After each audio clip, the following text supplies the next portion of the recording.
নমস্কাৰ।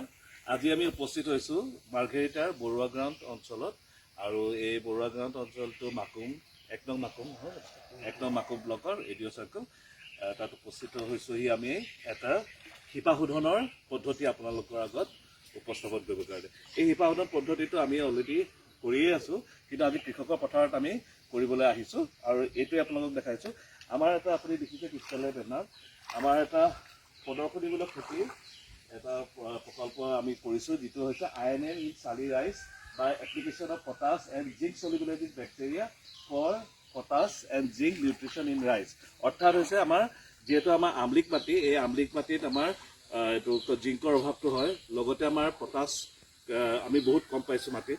ত' গতিকে সেই পটাছ আৰু জিংকটো আমি জীৱাণু সাৰ হিচাপে আমি দিব বিচাৰিছোঁ শিপা শোধন কৰিবলৈ, আৰু তাৰ লগতে আমি ইউৰিয়া SSPও আমি দিম মূল পথাৰত।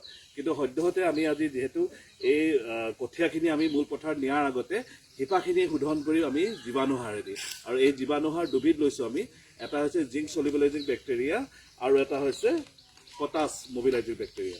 দুটা আমি লৈছোঁ, আৰু এই দুটা আমি কেনেকৈ আমি ইয়াত মিশ্ৰণ কৰিম সেইটোৱে আপোনালোকক দেখাবলৈ লৈছোঁ।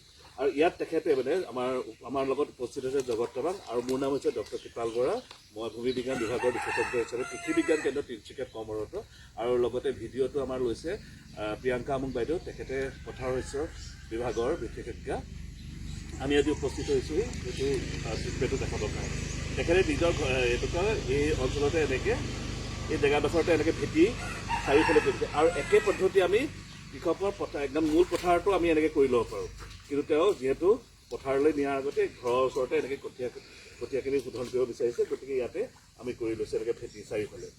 আৰু যিমানখিনি এই ভেটিৰ দ্বাৰা 1.5 বিঘা মাটিৰ কাৰণে আমি কৰিছোঁ, আৰু এনেই আমাৰ 3 বিঘা মাটিত 2 কেজিমান লাগে প্ৰতিটো জীৱাণু সাৰৰে, কিন্তু ইয়াত যিহেতু আমি 1.5 বিঘা লৈছোঁ, আমি প্ৰায় 1 কেজিমান আমি ইয়াত জীৱাণু সাৰ লৈছোঁ প্ৰতিটোৰে। এতিয়া আমি প্ৰথমতে পটাছ মবিলাইজিং বেক্টেৰিয়াটো আমি ফালিম। ধৰকচোন জগতখন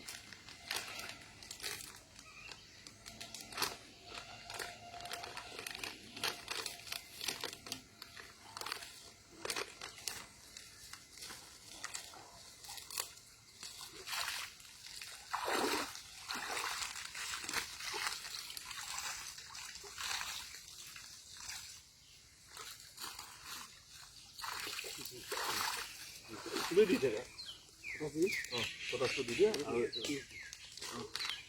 পটাছটো দি দিয়া।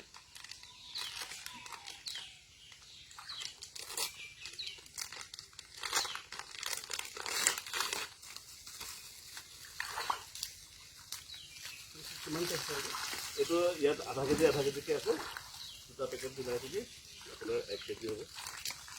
জিংক দিছোঁ, জিংকটো দিয়ে। এইটো 1.5 বিঘা মাটিৰ কাৰণে হিচাপতে দিছোঁ মই। এইটো যিহেতু এটা ট্ৰিটমেণ্ট হয়।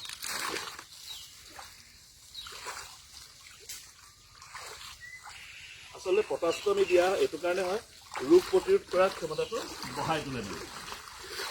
আৰু জিংকৰটো আপুনি গম পাইছে, ঘেৰটো ভালকৈ ধৰে, আৰু যিমানে ঘেৰ ধৰিব সিমানে আপোনাৰ খোপটো বেছি ল'ব।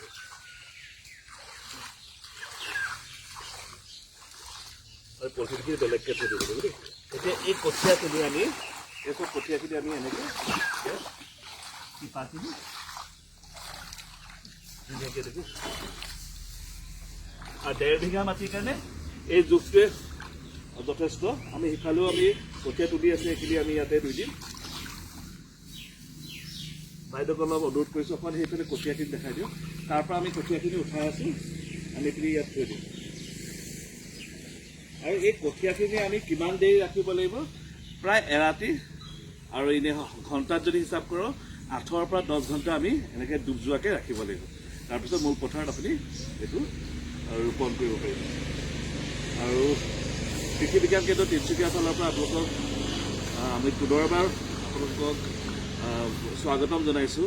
আমাৰ কৃষি বিজ্ঞান কেন্দ্ৰ তিনিচুকীয়াত উপলব্ধ যি পদ্ধতি আছে, সেই পদ্ধতিখিনি লাভালাভ যাতে আপোনালোকে লয় যিমান পাৰে, তাৰ কাৰণে আপোনালোকক পুনৰ এবাৰ নিমন্ত্ৰণ কৰিলোঁ কৃষি বিজ্ঞান কেন্দ্ৰ তিনিচুকীয়ালৈ। ধন্যবাদ, আৰু ধন্যবাদ থাকিল আমাৰ জগত তাৱাঙলৈ।